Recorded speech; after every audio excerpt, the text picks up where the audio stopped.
Curie. I'm the only person to win the Nobel Prize in two different scientific fields, chemistry and physics. I have discovered radioactivity and championed use of portable X-ray. अस्सलाम वालेकुम बच्चों, आज हम class 7 की science की unit number 3 reproduction in plants पौधों में reproduction के बारे में पढ़ते हैं। जी बच्चों, क्या आपको मालूम है रिप्रोडक्शन क्या है? रिप्रोडक्शन वो अमल है जिसके जरिए जानदार अपने जैसे मजीद जानदार पैदा करते हैं। रिप्रोडक्शन जानदारों की एक बुनियादी खसूसियत है। फूलदार पौधे ज्यादातर फूलों के जरिए ही अपनी नस्ल आगे बढ़ाते हैं। फूलदार पौधों की रिप्रोडक्शन में एक अहम अमल पॉलिनेशन है। पॉलिनेशन नए बीज पैदा करने में मदद देती है, जिनसे नए पौधे उगते हैं। आइए बच्चों, इस वीडियो में हम पॉलिनेशन को समझते हैं। पॉलिनेशन फूल के एंथर से पॉलन ग्रेन्स की स्टिग्मा पर मुंतकली पॉलिनेशन कहलाती है। इस अमल की मदद से नर जिनसी सेल यानी स्पर्म मादा जिनसी सेल यानी एग तक जा पहुंचता है। जिनसी सेल्स को गैमेट्स भी कहते हैं। हवा, इंसेक्ट्स, जानवर और पानी मुख्तलिफ पौधों में पॉलिनेशन के जराए हैं। फूल के हिस्से पार्ट्स ऑफ अ फ्लावर। अक्सर फूलों के 4 हिस्से सेपल्स, पेटल्स, स्टेमन्स और कार्पल्स होते हैं। सबज सेपल्स कली की हालत में फूल को धूप और बारिश से बचाते हैं। रंगदार पेटल्स फूल की पॉलिनेशन के लिए इंसेक्ट्स और जानवरों को मतवज्जो करते हैं। स्टेमन्स फूल के नर हिस्से होते हैं। हर स्टेमन में एक फिलामेंट और एक एंथर होता है। पॉलन ग्रेन्स एंथर्स में बनते हैं। कार्पल्स फूल के मादा हिस्से होते हैं। हर कार्पल में एक चिपकवा स्टिग्मा, एक स्टाइल और एक ओवरी होती है। ओवरी में ओव्यूल्स पाए जाते हैं। फूल के कितने हिस्से होते हैं और उनके क्या नाम है, इस वीडियो में देखते हैं। फूलों के हिस्से पार्ट्स ऑफ फ्लावर। अक्सर फूलों के 4 हिस्से सेपल्स, पेटल्स, स्टेमन्स और कार्पल्स होते हैं।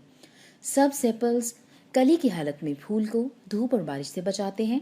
रंगदार पेटल्स फूल की पॉलिनेशन के लिए इंसेक्ट्स और जानवरों को मतवज्जे करते हैं। स्टेमन्स फूल के नर हिस्से होते हैं। हर स्टेमन में एक फिलामेंट और एक एंथर होता है। पॉलन ग्रेन्स एंथर्स में बनते हैं। कार्पल्स फूल के मादा हिस्से होते हैं। हर कार्पल में एक चिपकवा स्टिग्मा और एक स्टाइल और ओवरी होती है। ओवरी में ओव्यूल्स पाए जाते हैं। पिछली वीडियो में हमने पॉलिनेशन को देखा था, अब हम इसकी इकसाम को देखेंगे। पॉलिनेशन की अकसाम, काइंड्स ऑफ पॉलिनेशन। पॉलिनेशन की 2 अकसाम सेल्फ पॉलिनेशन और क्रॉस पॉलिनेशन है। पोलन ग्रेन्स की एक फूल के एंथर से इसी किस्म के किसी दूसरे फूल के स्टिग्मा पर मुंतकली क्रॉस पॉलिनेशन कहलाती है। पॉपुलर, बरगद, सेब और पपीता वगैरह के दरख्तों में क्रॉस पॉलिनेशन होती है। क्रॉस पॉलिनेशन के लिए पौधों का एक ही वक्त में फूल पैदा करना जरूरी होता है। क्रॉस पॉलिनेशन आमतौर पर उन पौधों में होती है जो एक दूसरे के करीब उगे हों। सेल्फ पॉलिनेशन के निस्बत क्रॉस पॉलिनेशन से ज्यादा मजबूत पौधे पैदा होते हैं। कुछ पौधों में क्रॉस पॉलिनेशन के लिए खास खसूसियात जैसा कि रंगदार पेटल्स, लंबे और चिपकवे स्टिग्मा, रस पैदा करने वाले नेक्टर और खुशबू वगैरह होती हैं। अब इस वीडियो में हम देखेंगे पॉलिनेशन के अवामिल या पॉलिनेटर्स कौन से होते हैं। पॉलिनेशन के अवामिल या पॉलिनेटर्स, एजेंट्स ऑफ पॉलिनेशन और पॉलिनेटर्स, वो अवामिल जो फूलों के एंथर से पॉलन ग्रेन्स को स्टिग्मा तक ले जाते हैं, पॉलिनेटर्स कहलाते हैं। हवा, पानी, इंसेक्ट्स, परिंदे और चमगादड़ वगैरह चंद एक पॉलिनेटर्स हैं। हवा के जरिए पॉलिनेशन, पॉलिनेशन बाय विंड। हवा एक फूल से पॉलन ग्रेन्स उठाती और उन्हें दूसरे पर गिरा देती है। हवा के जरिए पॉलिनेशन करने वाले पौधों के स्टेमन्स और कार्पल्स लंबे होते हैं। घास की नस्ल के अक्सर पौधे यानी ग्रासेस पॉलिनेशन के लिए हवा पर इन्हिसार करते हैं। जानवरों के जरिए pollination, pollination by animals. Insects और कुछ दूसरे जानवर एक फूल से दूसरे फूल पर जाते हुए पॉलन ग्रेन्स भी मुंतकिल कर सकते हैं। शोख रंगदार पेटल्स, दिलकश अशकाल, रस वाले नेक्टर्स और खुशबू वगैरह जानवरों को फूलों की तरफ मुतवज्जो करते हैं। पॉलन ग्रेन्स अपनी खुरदरी और चिपकवी सतह की बदौलत जानवरों के जिस्मों से चिमट जाते हैं।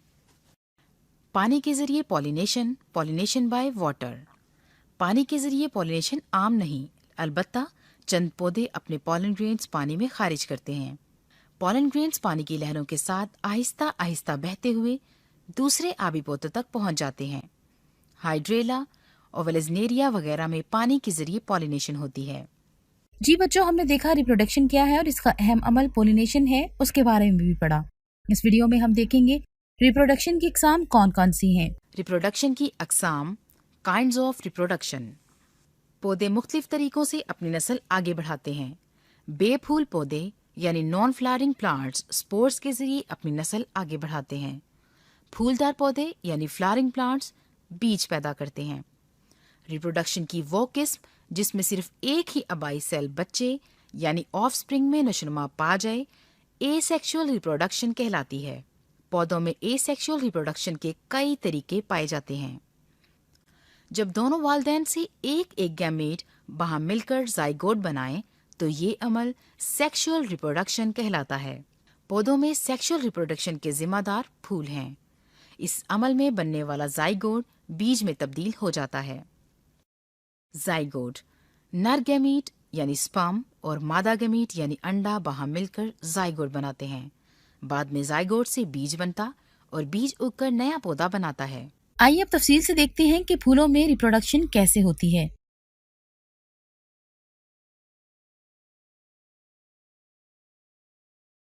फ्लावर रिप्रोडक्शन एक प्रोसेस है जिसमें एक मेल और फीमेल सेक्स सेल्स की जरूरत होती है। रिप्रोडक्शन का प्रोसेस दो हिस्सों में तकसीम किया जा सकता है, पोलिनेशन और फिर fertilisation.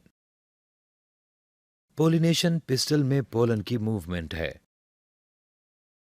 Pollen male reproductive cell है और फूल के स्टेमन में पाया जाता है। पोलन को स्टेमन से फीमेल पार्ट तक जरूर जाना चाहिए। फीमेल पार्ट पिस्टल कहलाता है। फूल इस मूवमेंट की मदद से पोलिनेटर्स पर इन्हिसार करता है। शहद की मक्खी सबसे मशहूर पोलिनेटर है। मक्खियां फूलों के शोख रंगों की तरफ अट्रैक्ट होती हैं।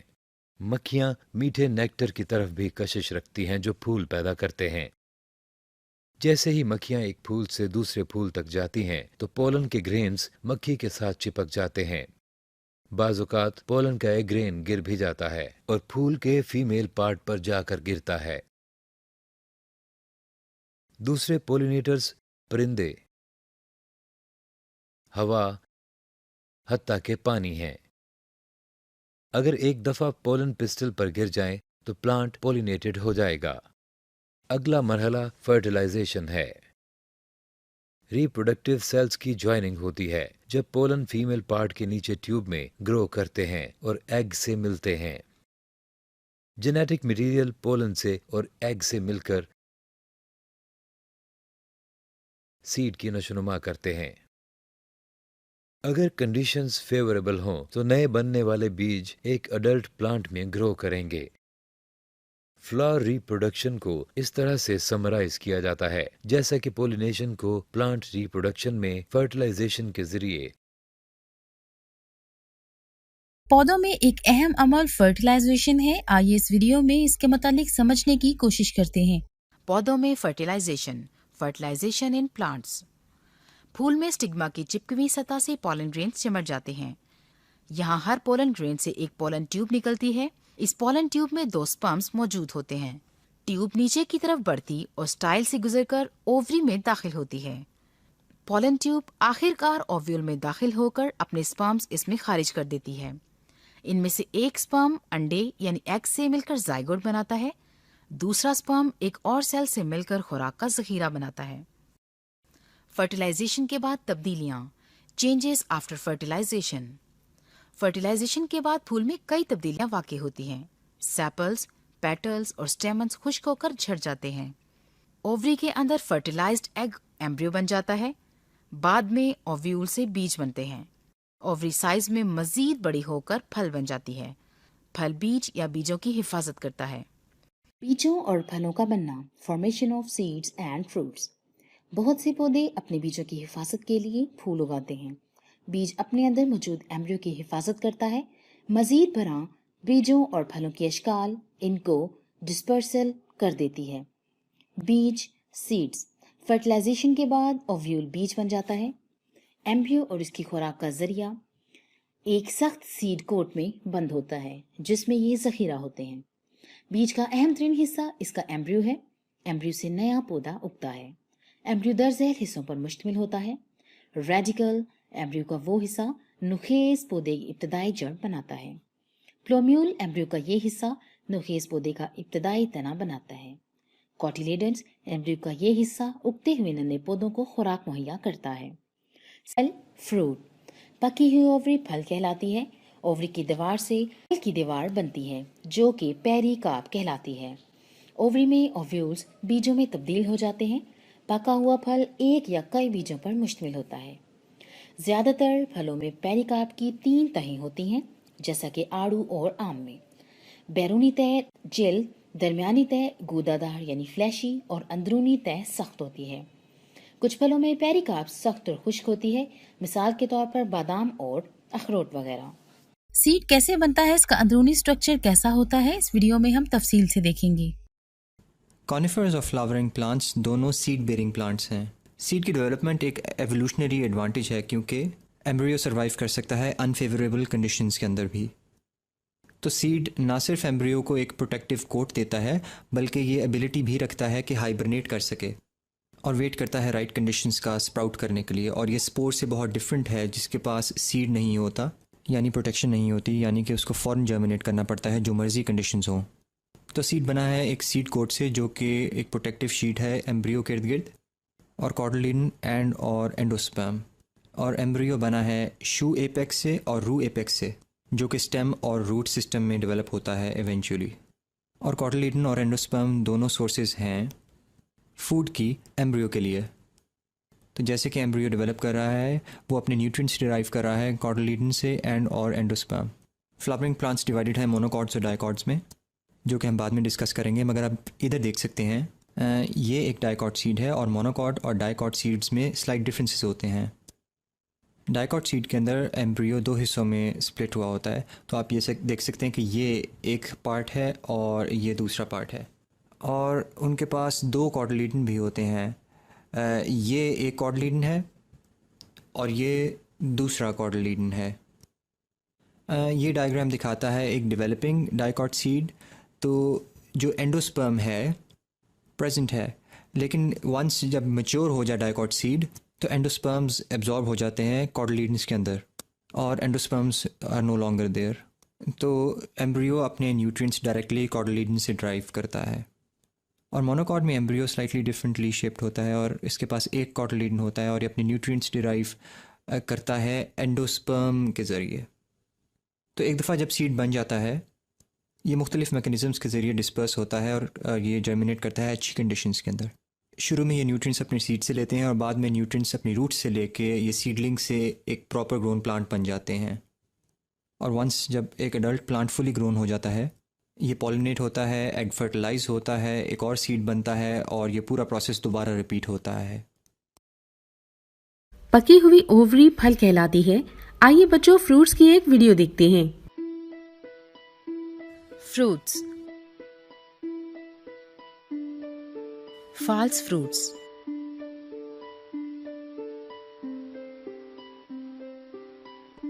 False fruits ओवरी के साथ फूल के किसी भी हिस्से से पैदा होते हैं। इनके फ्लोरल हिस्से फल के बड़े हिस्से होते हैं। फॉल्स फ्रूट हमेशा एक ट्रू फ्रूट के साथ ताल्लुक रखते हैं। मिसाल के तौर पर एप्पल पायरस मेलस में थैलेमस ओवरी के साथ ग्रो करता है और एक फ्लैशी फॉल्स फ्रूट बनाता है।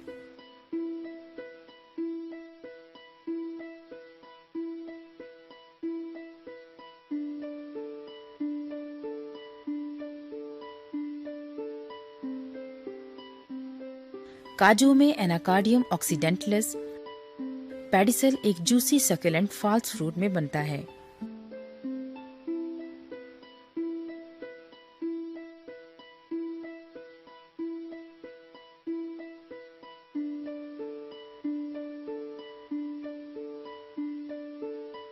बेरी एक फ्लैशी फ्रूट होता है जिसमें एक से ज्यादा बीज होते हैं।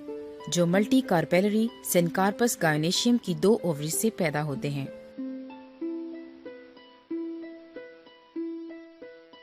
मिसाल के तौर पर eggplant, solanum melongena, tomato, lycopersicon esculentum,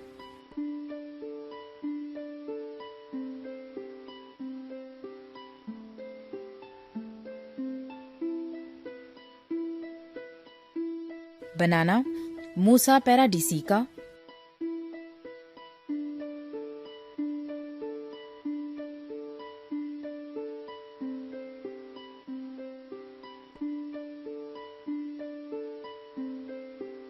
मेसकार्प और एंडोकार्प पल्प बनाने के लिए फ्यूज होते हैं।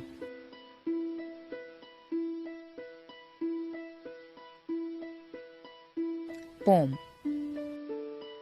पोम एक फ्लैशी फल है जो 2 ओवरीज या मल्टीकार्पेलरी सिनकार्पस गायोनेशियम से पैदा होते हैं।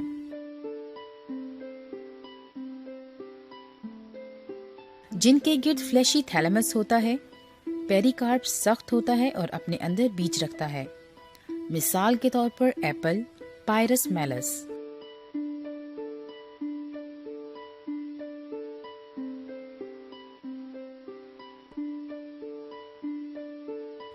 हेस्पेरिडम।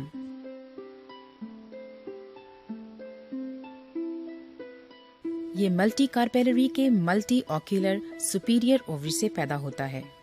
बीज के साथ सिनकार्पस गायोनेशियम सेंट्रल एक्सिस से पैदा होता है। पेरिकार्प एक लेदरी एपिकार्प में तकसीम होता है जिनमें बहुत से वोलेटाइल ऑयल के ग्लैंड्स होते हैं, जबकि मीजोकार्प पेप्री होते हैं जो कि एपिकार्प और इनर एंडोकार्प के साथ जुड़े होते हैं, जिसके बहुत से चैम्बर्स होते हैं जो जूसी एडिबल हेयर से फिल होते हैं।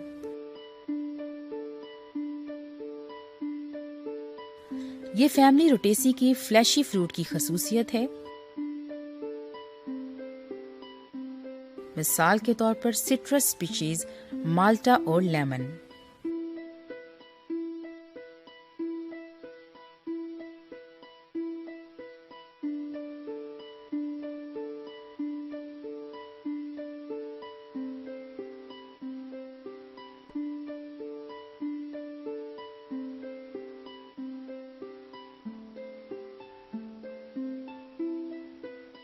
ड्रूप। ड्रूप एक बीज वाले फ्लैशी फ्रूट होते हैं जो मोनोकार्पेलरी या मल्टीकार्पेलरी की यूनिलॉक्यूलर सुपीरियर ओवरी से पैदा होते हैं। सिनकार्पस गायोनेशियम।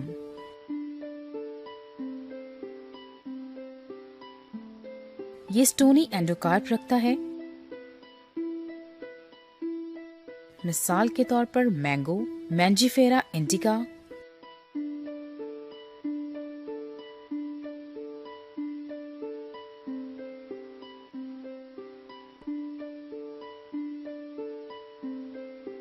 Coconut, nucifera.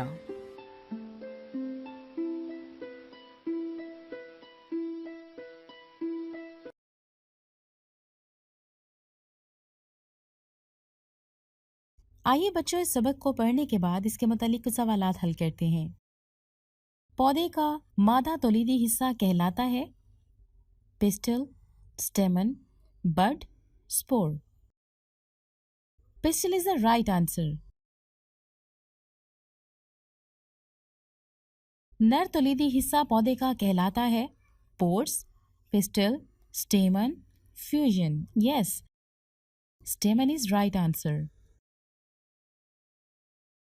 फूल जो कि दोनों स्टेमन एंड पिस्टल रखते हैं वो कहलाते हैं unisexual flowers, bisexual flowers, asexual flowers, none of these. Bisexual flowers is the right answer. Yeast में रिप्रोडक्शन होती है जाइगोट के जरिए, स्पोर फॉर्मेशन के जरिए, फ्रेगमेंटेशन के जरिए या बडिंग के जरिए। यस, बडिंग के जरिए। पौधे में फूल का सबसे खूबसूरत हिस्सा रखता है sepal, petal, carpal, all of these. Yes, all of these is the right answer. एक फूल का एंथर से स्टिग्मा में पॉलन को ट्रांसफर करने का अमल कहलाता है budding, spore formation, fragmentation, pollination. Yes, pollination. एक ही फूल या पौधे से एंथर से स्टिग्मा में पॉलन ग्रेन्स को ट्रांसफर करने का अमल कहलाता है self pollination, cross pollination, pollinators, none of these. Correct, self pollination. कितने इकसाम की पॉलिनेशंस हैं? 1, 2, 3, 4। 2 टाइप्स। राइट। पॉलिनेटर की मिसाल कौन सी है? Wind, animal, water, all of these. Yes, all of these. वो फूल जो सिर्फ या तो पिस्टल रखते हैं या स्टेमर रखते हैं वो कहलाते हैं unisexual flowers, bisexual flowers, asexual flowers, none of these. Correct, unisexual flowers. जी हाँ, आपने बिल्कुल सही जवाब दिए। तो बच्चों, ये था हमारा आज का लेक्चर। उम्मीद है आपको समझ आ गई होगी। अगले लेक्चर में फिर मुलाकात होगी। तब तक के लिए अपना ख्याल रखिएगा। अल्लाह हाफिज।